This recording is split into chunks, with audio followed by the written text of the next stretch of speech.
అది కాదండి, ఏపీలో రాజధాని రైతులు అల్లాడిపోతున్నారు. అమరావతి రాజధాని రైతులు వాళ్ళు నిన్న వైఎస్ జగన్మోహన్ రెడ్డి గారిని వెళ్ళి కలిశారు. వాళ్ళ బాధను వాళ్ళు చెప్పుకుంటున్నారు. కూటమి ప్రభుత్వం మా మీద ఉక్కుపాదం మోపుతుంది అని చెప్పేసి వాళ్ళ బాధలంతా కూడా వాళ్ళు వ్యక్తపరుస్తున్నారు.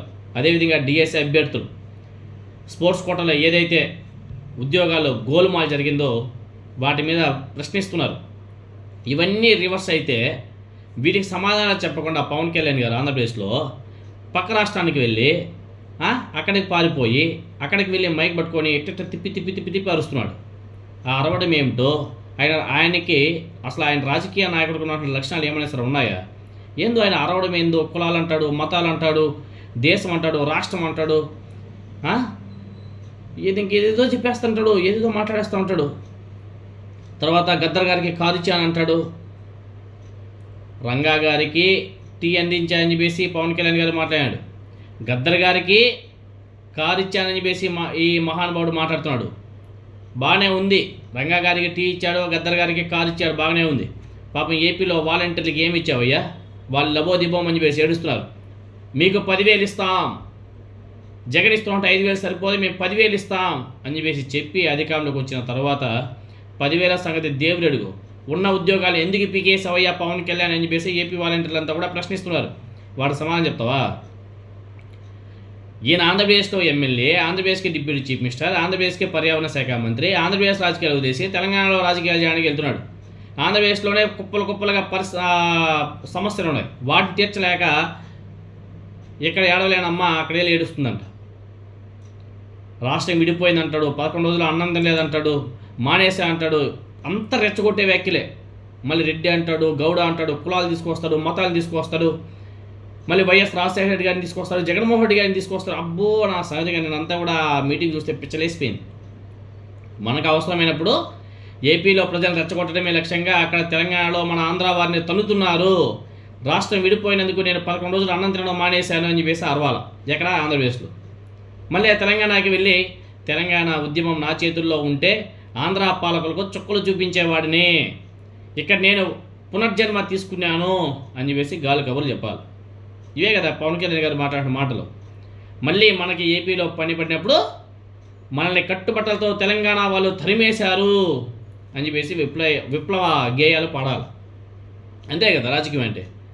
ఇక్కడ ఏపీలో మన పని అయిపోయాక అక్కడ తెలంగాణకి వెళ్ళి శాంతి దూత అవతారం ఎత్తాలి, ప్రవచనాలు చెప్పాలి, అక్కడికి వెళ్ళి మతాల కుల ప్రస్తావన తీసుకురావాలి.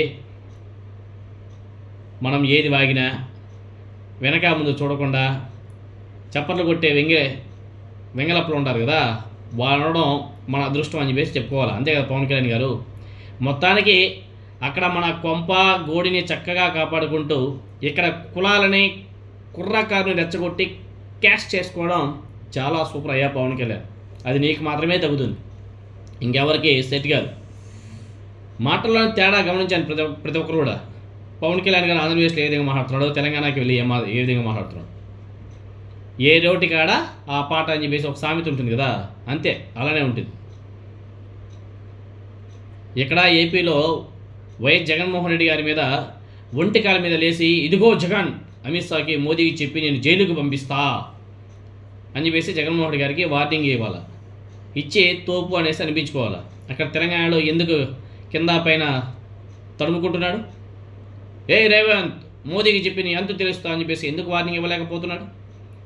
ఇక్కడ అంటే ఏపీలో కులగజ్జి సినిమా పిచ్చి ఎక్కువ, ఇక్కడ మన ఆస్తులు ఏం లేవు, సో దాన్ని బాగా క్యాష్ చేసుకోవాలి. అక్కడ తెలంగాణలో కులగజ్జి సినిమా పిచ్చి తక్కువ ఉంది, కానీ చాలా తక్కువ. టన్నుల కొద్ది చైతన్యం ఉంది అక్కడ. మొత్తం కొంప గోడు ఆస్తులు అన్నీ కూడా అక్కడే ఉన్నాయి. ఎక్కువ వాగితే హీరో నాగార్జున గారికి చెందినటువంటి కన్వెన్షన్ పైకి వెళ్ళినటువంటి బుల్డోజర్ మన కొంపల మీద కూడా వస్తాయనేసి భయమేమో. అంతే కదా, ఆల్రెడీ వెళ్తున్నాయి.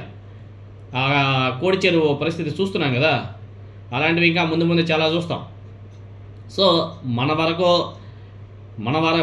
వస్తే ఒకలా ఉండాలా, ఇంకో దానికి వెళ్ళినప్పుడు ఇంకోలా ఉండాలి. ఏమాట మళ్ళీ వైఎస్ రాజశేఖర రెడ్డి గారి పేరు తీసుకొచ్చాను. అయ్యా వైఎస్ రాజశేఖర రెడ్డి గారి పేరు ఏం తీసుకొచ్చావు అయ్యా? నీ అన్న కూతురు నీ మీద కంప్లైంట్ చేస్తుంది, సార్ మా బాబాయ్ చేతిలో గన్ను ఉంది, మేము లవ్ మ్యారేజ్ చేసుకున్నాం, మా బాబాయ్ నుంచి మాకు థ్రెట్ ఉంది, మమ్మల్ని ఎప్పుడైనా సరే గన్తో పేల్చేయవచ్చు, కాల్చేయవచ్చు, కాబట్టి మా బాబాయ్ నుంచి మాకు రక్షణ కల్పించాలని చెప్పేసి ఈయన అన్న కూతురు వెళ్ళి పోలీస్ కంప్లైంట్ ఇస్తే పోలీసులో ఆ గన్నుని హ్యాండ్ అవుట్ చేయమని చెప్పేసి చెప్పారు. దాన్ని కూడా మళ్ళీ వైఎస్ రాజశేఖర గారి మీద నెట్టేసే కార్యక్రమం మొదలుపెట్టాడు. అంటే ఎక్కడికి వెళ్ళినా జగన్ వైఎస్ఆర్ ఇవి తప్ప ఇంకేం లేవా? ఆ రాష్ట్రంలో సమస్యలు లేవా? ఒకవేళ నీకు తెలంగాణ కాకపోతే ఈ దేశవ్యాప్తంగా కూడా రాజకీయ పార్టీని నడిపించుకో, ఎవడొద్దంటారు, ప్రచారాలు చేసుకో.